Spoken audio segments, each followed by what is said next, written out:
Nasir electronics mobile shoppe furniture व E bike centre Salgare घेऊन आले गुढीपाडवा धमाका इलिको कंपनीची ई बाईक सर्वात स्वस्त एकदम जबरदस्त फक्त 39,500 पासून पुढे कोणत्याही कंपनीची जुनी ई बाईक द्या नवीन ई बाईक घ्या एक्सचेंज ऑफर बजाज फायनान्सच्या साहाय्याने 0% व्याजदर कोणत्याही वस्तू खरेदीवर लकी ड्रॉ कुपन आमच्या शाखा क्रमांक 1 पोस्ट ऑफिस समोर सलगरे शाखा क्रमांक 2 हिरा हॉटेल चौक मिरज शाखा क्रमांक 3 देशिंग कॉर्नर कवठे महांकाळ शाखा क्रमांक 4 नायरा पेट्रोल पंप समोर हल्याळ रोड आथनी।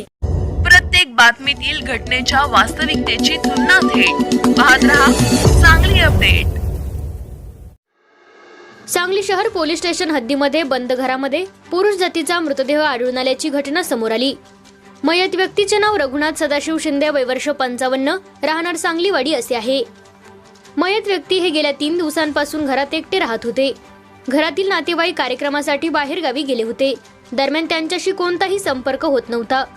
आज दिनांक 17 रोजी सकाळी सुमारे 8 वाजण्याच्या दरम्यान परिसरात दुर्गंधी येत असल्याने स्थानिक नागरिकांनी सांगली शहर पोलीस स्टेशनला माहिती दिली। घटनेची माहिती मिळताच स्पेशल रेस्क्यू फोर्स व आपत्कालीन पथक घटनास्थळी दाखल झाले।